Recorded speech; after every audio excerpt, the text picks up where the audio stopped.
Amém. Vamos começar então mais um estudo, mais um momento aqui da nossa porção de estudos, né, que nós estamos fazendo.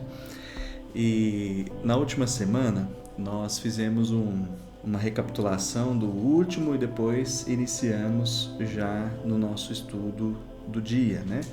E na semana passada a gente viu o texto de Mateus, capítulo 8, do versículo 1 até o versículo 4, que foi o primeiro milagre de Jesus, narrado aqui por Mateus, né? O evangelista Mateus, como a gente viu aqui na semana passada, ele narrou uma série de 10 milagres, certo?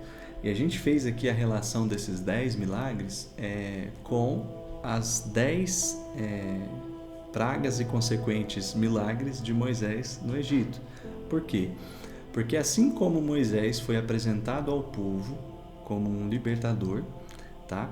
Agora o povo está se deparando com um novo tipo de Moisés, que na verdade era o Messias esperado. Então, chegou agora em Israel alguém que é maior do que Moisés, alguém que tem mais autoridade do que Moisés. E o objetivo de Mateus aqui, na sua narrativa, para escrever o seu evangelho, o seu livro, o objetivo de Mateus é o quê? Demonstrar para os seus leitores que Jesus era o Messias esperado.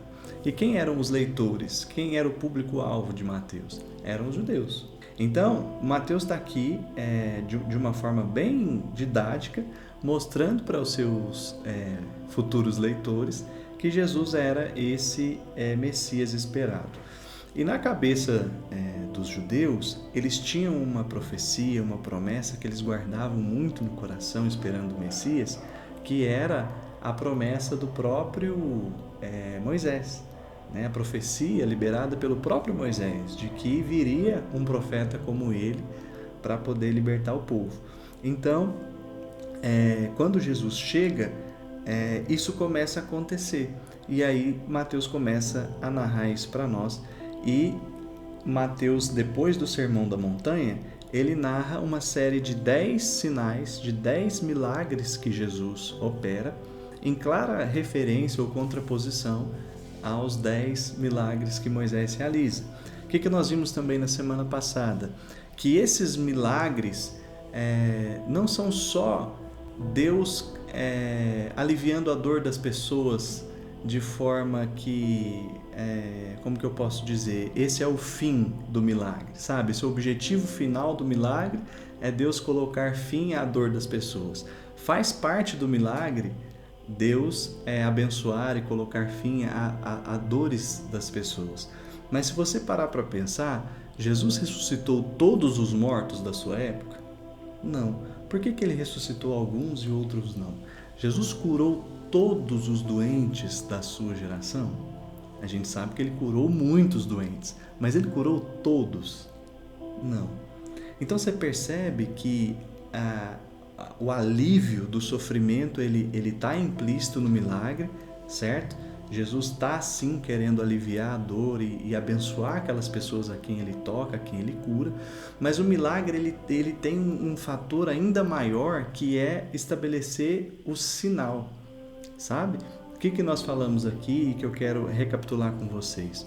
O milagre é como se fosse um atestado de Deus de que ele está operando por meio de Jesus. Então, o milagre ele traz a autoridade de Jesus sobre a enfermidade, sobre os espíritos malignos, sobre as doenças, certo? Então, o milagre ele também tem esse fator de revelar o poder e a autoridade de Jesus e revelar quem ele é. Então, os sinais que Jesus opera, além de trazer benefício para as pessoas que recebem, tá? Esse não é o único fim. O milagre é também para poder comunicar algo. Por isso que a Bíblia chama os milagres de Jesus de sinais. Você sabia que os sinais são formas de comunicação? Quando você quer comunicar alguma coisa para uma pessoa e você não pode usar palavras, o que você faz? Gestos, sinais, certo? Os sinais, eles comunicam, eles falam por si só, certo? Então, os milagres de Jesus ou seus sinais além de trazer essa questão do benefício, da bênção para quem recebe, eles falam conosco. Falam conosco hoje e falavam com as pessoas da época em que esses sinais estavam sendo realizados. Então, esses milagres de Jesus apontam para a sua messianidade, né? Se assim eu posso dizer, para o fator messiânico de Jesus. Ele é o Messias esperado. E porque ele é o Messias, o enviado de Deus, ele tem autoridade para realizar sinais e maravilhas. Assim como Moisés, quando foi chamado para libertar o povo do Egito, foi-lhe dado também autoridade para realizar sinais e maravilhas. Então, esses sinais são o chancelar de Deus sobre a obra e o ministério de Jesus. Você vai ver em muitos momentos Jesus dizendo o seguinte: olha, se vocês não creem em mim por conta das minhas palavras, creiam pelo menos por conta das obras que eu realizo. Porque se você não consegue acreditar na minha mensagem, as obras estão aí para que você creia. Então, de novo, como eu falei na semana passada, os milagres são um cuidado extra de Deus conosco. Por quê? Muitas pessoas, se fossem depender apenas das palavras de uma mensagem, talvez não creriam. Mas quando Jesus chega e opera um sinal, um milagre, ele dá algo a que a pessoa possa se apegar, certo? Então o milagre é esse cuidado, esse carinho de Deus de que o povo judeu, assim como o povo hebreu no Egito, né, estavam muito sofridos, muito difícil para eles. Então, para eles acreditarem num libertador e um salvador, seria muito difícil naquela situação. Pensa. Então, o povo judeu, naquela época de Jesus, eles estavam debaixo do domínio de quem? Debaixo do domínio de Roma, os inimigos, né? E eles tinham que esperar uma salvação. Eles tinham que esperar, não, eles estavam esperando uma salvação, eles estavam esperando alguém que os libertasse. Agora você imagina Jesus chegar apenas com uma mensagem de libertação. Se você analisar o texto bíblico, você vai ver que antes de Jesus surgiram outros pregadores.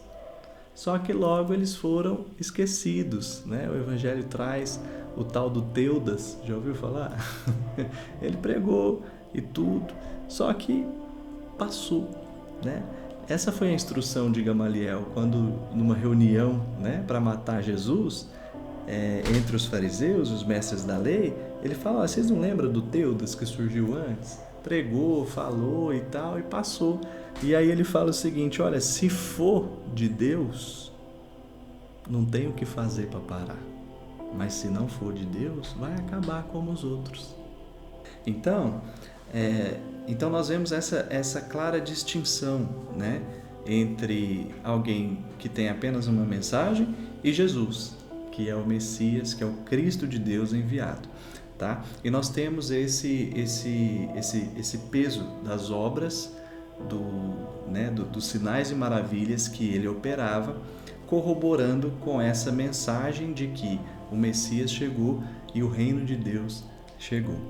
E quando o reino de Deus chega, como eu disse, ele aparece, certo? As pessoas percebem a diferença porque o reino de Deus chegou.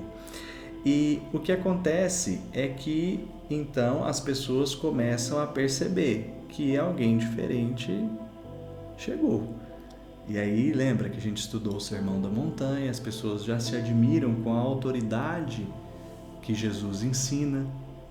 Lembra que no final do sermão, as pessoas começam a comentar e falam: olha, ele ensina com uma autoridade diferente, não é como os fariseus, ele ensina com autoridade, né? Então Jesus já mostra uma autoridade ali nas suas palavras e logo depois começa a mostrar sua autoridade, né, com os sinais e maravilhas. Então o primeiro sinal que Mateus registra é o sinal da cura do leproso, que nós vimos na semana passada, que a gente fez essa clara distinção entre como a lei lidava com a questão da impureza e agora como Jesus lida com a questão da impureza, certo? Então não vou entrar nisso porque nós já vimos e nós já vamos avançar então para o texto seguinte, que é onde nós vamos nos deter hoje aqui nessa porção, que é no capítulo 8 ainda de Mateus, a partir do versículo 5, tá? E nós vamos ler até o versículo de número 13, tá? Então, Mateus 8, do versículo 5 até o versículo 13. Diz assim, vamos ao texto. Entrando Jesus em Cafarnaum, dirigiu-se a ele um centurião, pedindo-lhe ajuda. E disse, Senhor, meu servo está em casa, paralítico e em terrível sofrimento. E Jesus lhe disse, eu irei curá-lo. Versículo 8. Respondeu o centurião, Senhor, não mereço receber-te debaixo do meu teto, mas dize apenas uma palavra e o meu servo será curado. Pois eu também sou homem sujeito à autoridade e com soldados sob o meu comando. Eu digo a um, vá, e ele vai, e a outro, venha, e ele vem. Digo ao meu servo, faça isso, e ele faz. Ao ouvir isso, Jesus admirou-se e disse aos que o seguiam, digo-lhes a verdade, não encontrei em Israel ninguém com tamanha fé. Eu lhes digo que muitos virão do Oriente e do Ocidente e se sentarão à mesa com Abraão, Isaque e Jacó no reino dos céus. Mas os súditos do reino serão lançados para fora, nas trevas, onde haverá choro e ranger de dentes. Então Jesus disse ao centurião, vá, como você creu, assim lhe acontecerá. Na mesma hora, o seu servo foi curado. Lembra que nós falamos que o leproso era um personagem inusitado para se aproximar de Jesus? Por quê? Porque quem tinha lepra não podia se aproximar de pessoas saudáveis por conta da contaminação, né? Do contágio altíssimo dessa doença. Então era considerado impuro, não podia chegar perto. E ele, ao ouvir Jesus, tem coragem para chegar perto. Esse é o primeiro personagem incomum que aparece ao redor de Jesus. Agora, a Bíblia narra aqui, Mateus conta para nós, que outro personagem incomum aparece para abordar Jesus. Veja que interessante, porque Jesus não está sendo abordado, pelo menos a princípio, pelos judeus, por aquelas pessoas que estavam esperando o Messias. Você não vê aqui, pelo menos nesse início, judeus se aproximando de Jesus, crendo, colocando a sua fé nele. Mas você vê um leproso e agora você vê um gentio, um romano. Percebe? Esse personagem que chega até Jesus, mais uma vez, não é um personagem comum. É inusitado que um romano inimigo procure um líder judeu. Por quê? Porque os judeus estão sendo dominados por Roma. Eles são considerados inimigos pelos judeus. Agora eu te pergunto, o que fez esse centurião romano ter coragem de se aproximar de Jesus? A mesma coisa do leproso. Muito provavelmente esse centurião romano estava onde? Ouvindo o sermão da montanha. E quando Jesus terminou de pregar, esse homem teve coragem também para se aproximar de Jesus. Nós vamos falar daqui a pouco sobre a questão do centurião romano. E só para deixar claro, o que é um centurião? Que é uma palavra às vezes diferente, né? Difícil, nem todos estão acostumados, mas naquela época, um capitão de um grupo de 100 soldados era chamado de centurião. Por quê? Porque ele era responsável por um pelotão de 100 soldados. Ele era um soldado de alta patente, um capitão, certo? E esse camarada procura Jesus.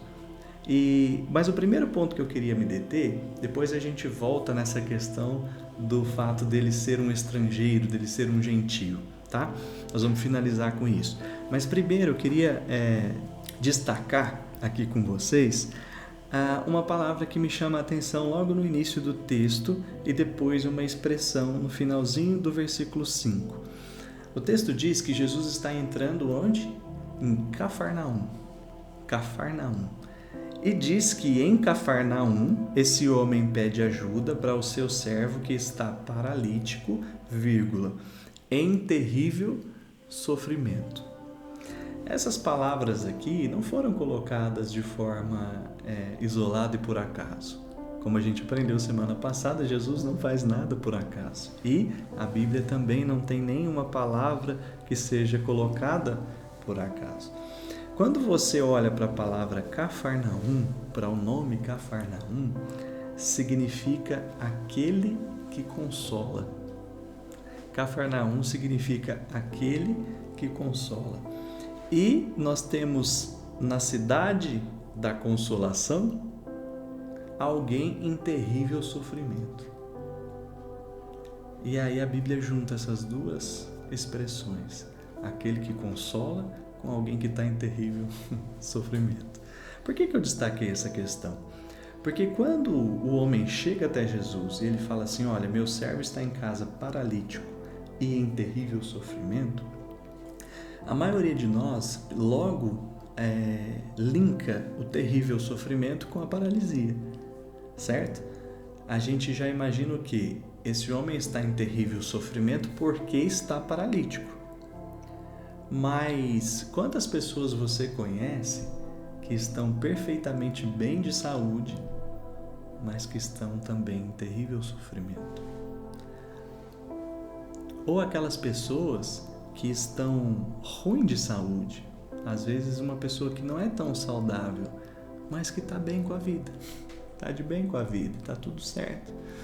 Aqui nós vemos uma separação entre a doença física e a doença da alma. Então nós temos um homem que, além de ser paralítico, o texto diz que ele está também sofrendo. Paralisia é doença do corpo. Sofrimento é o quê? Doença da alma. O homem que sofre. Pode ser que o seu sofrimento seja em decorrência da sua paralisia, mas percebe que são duas coisas distintas? Ele é paralítico, mas ele também está em terrível sofrimento. A sua alma está aflita, a sua alma está sofrendo. E aqui nós vemos o Messias agindo nas duas áreas. Nós vemos Jesus agora apresentando-se como aquele que cura tanto o nosso corpo quanto a nossa alma. Eu não sei você, mas talvez você seja como esse servo do centurião romano, ou talvez você esteja como esse servo, que talvez esteja com alguma doença física e, além da doença física, também está sofrendo. E vou mais além. Existem pessoas que estão doentes fisicamente por causa da doença da alma. Existem pessoas que ficam doentes no corpo por conta de uma grande tristeza que sofreu. Você já conheceu alguém assim? Eu já. Pessoas que ficaram doentes no seu corpo por conta de uma depressão, por conta de um grande trauma, por conta de uma grande perda. E aí a pessoa, daqui a pouco, aquela tristeza se transforma numa doença física. E aqui nós vemos Jesus, na cidade da consolação, oferecendo algo que só Deus é capaz de oferecer. Se você for num curandeiro, sabe? Se você for em algum lugar que se diz operar magia, às vezes as pessoas vão lá e a dor que estava sentindo não sente mais, a dor física. Já vi isso acontecer.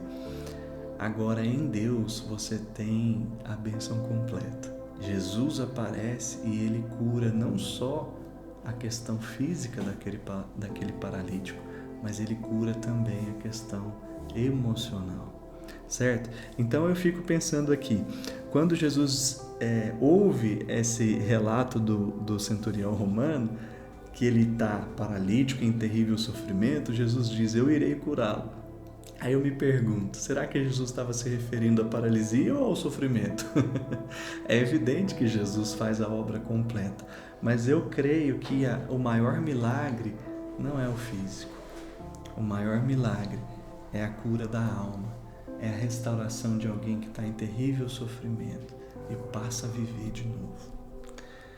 A paralisia na Bíblia também aponta para um estado de letargia também emocional, de uma pessoa que está paralisada, que não consegue avançar, que não consegue romper, às vezes por conta de um trauma, por conta de um abuso, por conta de coisas que sofreu, a pessoa ficou o quê? Paralisada, sabe? Não consegue avançar, não consegue romper, não consegue mais viver, não consegue mais se movimentar. E aí chega Jesus e faz o quê?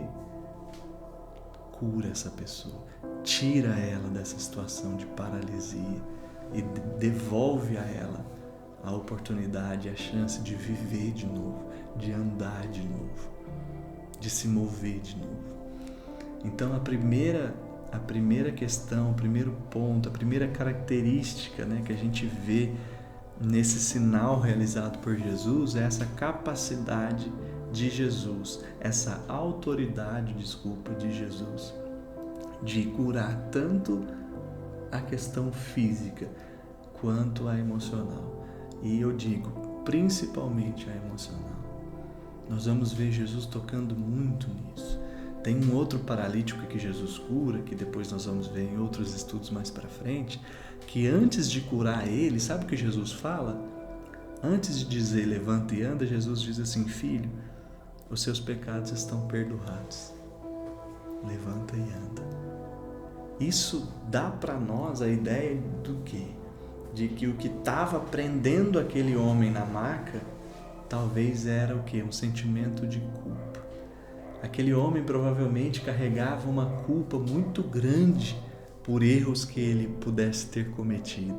E ele acreditava que ele estava naquela condição como punição pelos seus erros. É como se ele dissesse assim: eu mereço estar nessa posição porque o que eu fiz não tem perdão. E para Jesus curá-lo fisicamente, Jesus cura ele primeiro emocionalmente. E Jesus diz: filho, os seus pecados estão perdoados, você está perdoado, eu te perdoo. Pode levantar e andar, pode viver, eu te perdoo. E aqui nós vemos mais ou menos a mesma coisa. Esse homem está paralítico, em terrível sofrimento. Jesus cura a paralisia, mas também livra ele do sofrimento que afligia aquele homem. Certo? Então o primeiro ponto que eu menciono, que eu destaco é: na cidade da consolação, Jesus oferece consolo a alguém que está sofrendo. Só Deus é capaz de arrancar o sofrimento da alma humana, de curar o sofrimento da alma humana. Em segundo lugar, a gente continua lendo o texto, nós vemos aqui agora um segundo aspecto desse sinal. O primeiro nós vemos a questão de Jesus lidando, com a cura física e a cura emocional. Agora, num segundo momento, nós vemos o que diz o centurião quando ele ouve Jesus falando que vai curar o seu servo. Então, o centurião ouve Jesus falando: eu vou lá curar ele. Onde é que ele está? Vou lá curar. E aí, na hora, o centurião fala: não precisa, eu nem sou digno de receber o Senhor na minha casa. Eu não mereço, diz o texto, olha, eu não mereço receber-te debaixo do meu teto. Olha a posição que esse homem se coloca diante de Jesus. Esse homem, como eu disse há pouco, não é qualquer um. Ele é um soldado de alta patente. Esse homem era respeitado. Ele estava acostumado a olhar os outros de cima para baixo e não de baixo para cima. Só que quando ele vê Jesus, algo muda nele. Ele percebe que esse homem tem mais autoridade que ele. E ele diz: olha, diante do Senhor, o indigno sou eu. Quantas vezes, talvez, esse homem tratou os judeus como ralé, como pessoas indignas, e de repente ele tem um encontro com Jesus. E quando ele tem um encontro com Jesus, o que ele faz? Ele percebe que, na verdade, o indigno é ele. Ele é quem não merecia a presença de Jesus, E aí, ao dizer isso, né, ele demonstra ali a sua fé, ele demonstra como ele enxergava Jesus. E aí ele continua e ele diz: olha, eu não mereço receber o Senhor debaixo do meu teto, mas diz só uma palavra. E é aqui que eu quero chegar. Diz só uma palavra e o meu servo será curado. E aí ele exemplifica. Ele não para por aí. Ele não fala assim, se o Senhor falar, ele vai ser curado e encerra. Não, ele fala assim: Senhor, eu entendi quem é o Senhor. Eu entendi. Assim como eu tenho autoridade no meu ofício, e eu posso dizer a um soldado para ele ir, ele vai, a outro para ele voltar e ele vem. Assim como eu posso dizer para um servo, faz isso e ele faz, eu entendi que o Senhor tem autoridade sobre todas as coisas. E basta uma palavra sua para que aconteça. Então esse homem foi capaz de perceber a autoridade de Jesus de uma forma que ninguém ainda tinha percebido. É tão fato isso que depois Jesus vai dizer: olha, eu ainda não achei fé como essa. Por quê? Porque esse homem, ao ouvir Jesus falar, primeiro, ele tem coragem de se aproximar. Segundo, ele se posiciona em humildade e submissão. Certo? E terceiro, ele reconhece o que eu quero falar agora, que é o segundo ponto, a autoridade de Jesus. Então, o segundo aspecto desse sinal que eu quero mencionar com vocês é que ele aponta para a autoridade de Jesus. Então, mais do que aliviar a dor daquele servo, esse milagre mostra que Jesus tem autoridade sobre o mundo espiritual. Jesus tem autoridade sobre as doenças, sobre as enfermidades, sobre os espíritos malignos. Jesus tem autoridade. E isso fica claro quando esse soldado diz essas coisas. Olha, eu também estou sujeito à autoridade. Certo? Então, o segundo ponto que eu queria destacar aqui é que esse sinal, ele revela a autoridade de Jesus. E eu queria te convidar a fazer algo. Mais do que a buscar o milagre de Jesus, busque o Jesus que tem autoridade para realizar milagres. Você consegue perceber a diferença? Porque aquele que vai até Jesus buscando as suas bênçãos, ele vai ter um nível de compreensão e de relacionamento com Jesus muito raso. Agora, aquele que busca Jesus porque reconhece a sua autoridade, sabe quem ele é, esse tem um nível mais profundo de relacionamento com Jesus. Então, mais do que receber as suas bênçãos, eu quero reconhecer quem ele é. Ele é o Messias, ele é o Cristo de Deus, que tem autoridade no céu e na terra. Tá? Então esse é o segundo aspecto. E qual que é o terceiro e último aspecto aqui desse texto que eu queria mencionar com vocês para a gente poder já ir para o encerramento? Na sequência do texto, a Bíblia diz qual foi a reação de Jesus quando ele ouve essa expressão maravilhosa do centurião, reconhecendo a autoridade de Jesus. Isso é maravilhoso, porque alguém que tinha zero conhecimento a respeito da cultura judaica, dos profetas, dos ensinamentos, ao ouvir Jesus pregar, reconheceu quem ele era e a sua autoridade. Agora você pensa, quanto mais os israelitas, quanto mais os judeus eram para reconhecer Jesus. E aí vem o apóstolo João e fala o que para nós? Olha, ele veio para os que eram seus, né? Mas os seus não o receberam. Quem recebeu? O romano, o leproso. Pessoas de fora estão reconhecendo quem é Jesus e os de dentro o estão rejeitando. Agora vamos olhar para a nossa geração. Será que isso não tem acontecido? Às vezes a gente olha para a história e a gente acha que isso aconteceu só lá, né? Lá atrás, o povo não reconheceu Jesus, povo bobo. Né? Só que na nossa geração eu vejo pessoas de fora da igreja, de fora da caixinha da religião, da instituição, estão tendo encontros maravilhosos com Jesus. E aqueles que se dizem donos da verdade, donos da religião, donos de Deus, estão ficando de fora do mover de Deus. Veio para o que era seu, para os que eram seus, mas os seus não receberam, não o reconheceram. Mas o centurião romano reconheceu. Que nós possamos ser essas pessoas que reconhecem o mover de Deus, o mover genuíno de Deus, e entra nele, participa dele, como esse homem percebeu e entrou.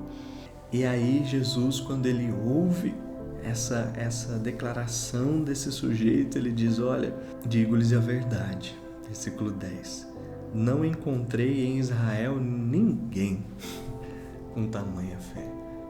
Ninguém. E aí Jesus finaliza dizendo: eu lhes digo que muitos virão do Oriente, do Ocidente, e se assentaram à mesa com Abraão, Isaque e Jacó no reino dos céus. Mas os súditos do reino, ou seja, aqueles que eram para receber, vão ficar do lado de fora. Qual que é o último ponto que eu quero mencionar com vocês? Aqui nesse milagre, Jesus dá as boas-vindas ao reino de Deus para o estrangeiro, para aquele que é considerado de fora. Até então, a lei, a bênção de Deus era para um povo geográfico, localizado numa região, descendente de uma pessoa específica. Só eles tinham a bênção de Deus. Então agora, Jesus chega e diz o quê? Bem-vindo ao reino de Deus. Você que era considerado um estranho, você que era considerado um estrangeiro, você que era considerado como um cãozinho. Lembra daquela história? Que uma mulher cirofenícia, gentia, chega diante de Jesus e fala: olha, você pode me ajudar, pode curar, meu filho? E Jesus diz assim: não é legal tirar o pão dos filhos e dar aos cachorrinhos. Jesus não está chamando aquela mulher de cachorrinho. O que ele está fazendo é citando o que se cria naquela época. Os judeus consideravam os de fora como se fossem à parte, estrangeiros, e eles usavam esse termo como se fossem cães, outro tipo de raça.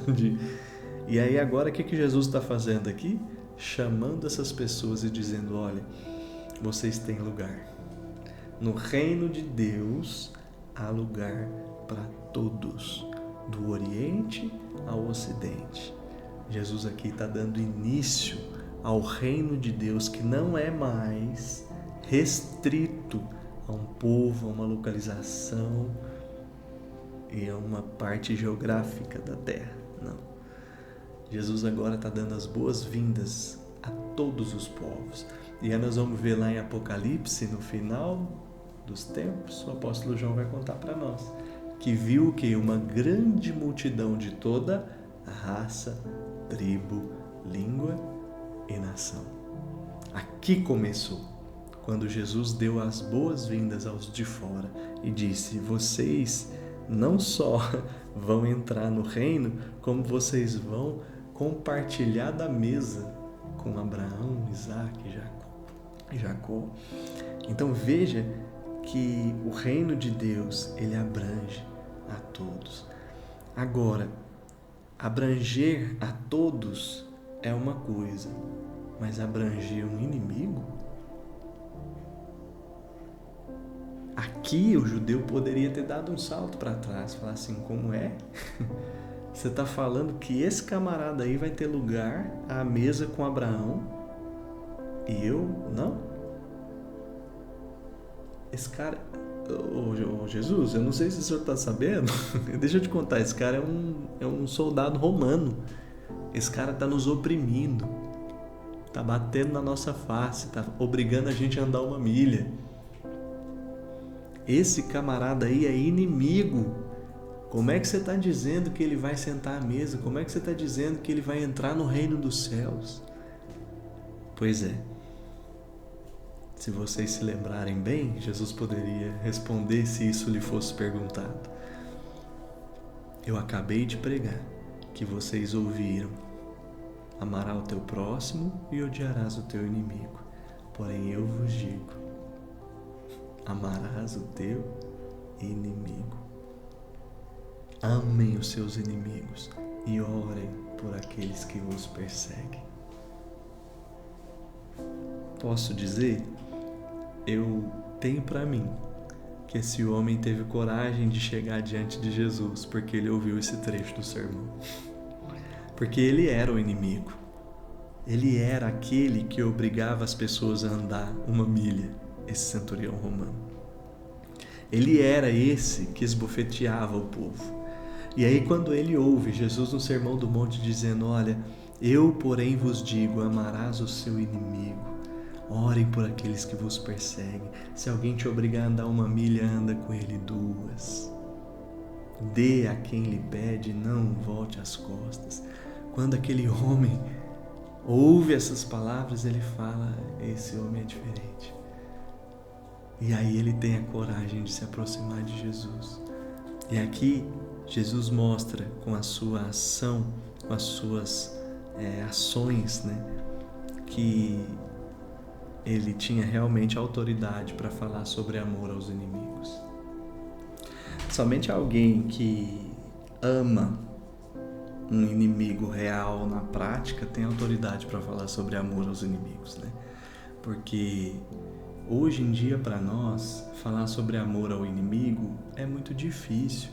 Eu não tenho um inimigo. Se você me perguntar: quem que é seu inimigo? O diabo.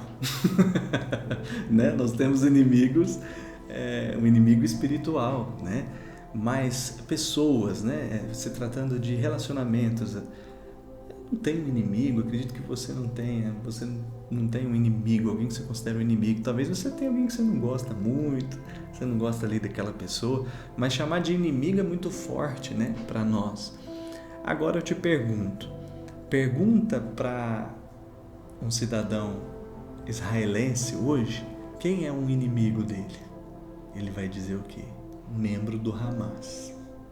Aí você chega para esse cidadão israelense e fala assim: então, ama ele, ora por ele. Aí ele vai falar: o quê? Você está mandando eu amar o cara que está sequestrando as nossas mulheres e crianças? Isso é um inimigo. E é esse tipo de gente que Jesus está falando: amém. Esse é o Evangelho. E é esse tipo de gente que não só Jesus falou ame, é esse tipo de gente que Jesus amou. Os terroristas da época eram soldados romanos que matavam, crucificavam e abusavam dos cidadãos de Israel. E aí você vê Jesus chegando e, ao invés de liderar uma revolução armada para matar todo mundo, Jesus chama essas pessoas para perto, ama elas, cura os seus servos, cura os seus filhos, abençoa. Então nós vemos aqui nesse milagre um sinal de que o Messias chegou. E o Messias, o Cristo de Deus, não é um revolucionário que veio impor o reino de Deus na base da força e da violência. Não. O Cristo de Deus, o Rei do reino de Deus, ele veio sim para divulgar a cultura do reino de Deus aqui e agora. Mas ele não usou força e violência para isso. Ele usou algo que é mais forte do que a violência.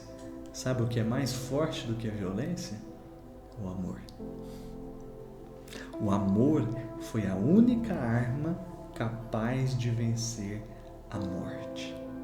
Qual era a principal arma que Roma, que qualquer imperador tirano tinha e tem? Principal arma e última: morte. Quando eu te mato, eu venço. Só que Jesus usou uma arma mais forte, que era a arma do amor. Então, quando Jesus se deixa morrer por amor, a morte não pode detê-lo. E a Bíblia diz que no terceiro dia ele ressuscita, porque o amor é mais forte que a morte. Jesus veio para iniciar o reino de Deus, dar início ao reino de Deus na terra. E no reino de Deus não se luta com armas, não se luta com violência. No reino de Deus se enfrenta o mal com o bem. Se enfrenta a maldade com amor. Se enfrenta um inimigo com graça e bondade. Jesus não trata esse romano como ele merecia ser tratado. Jesus trata esse romano com bondade, com amor. Que tipo de Deus é esse? E aí eu te pergunto, que tipo de Deus é o Deus que você tem crido? É o Deus que se vinga? É o Deus que trata na mesma moeda? Porque o Deus revelado em Jesus é o Deus que cura o servo de um oficial romano que era inimigo do povo judeu. Esse é o Deus da graça, esse é o Deus do amor. É esse Jesus que o apóstolo João diz que veio e trouxe graça e verdade. Amém? Que o Senhor possa revelar ainda mais ao seu coração sobre isso. Mas eu queria deixar aqui esses 3 pontos. O consolo de Cafarnaum para aquele que sofre. Certo? A autoridade de Jesus como Messias, como Filho de Deus, sobre enfermidade, sobre espíritos malignos, sobre o mundo físico e espiritual. A sua autoridade está aqui definida, estabelecida. E por último, Jesus deixa claro que no seu reino ele não trata as pessoas com violência.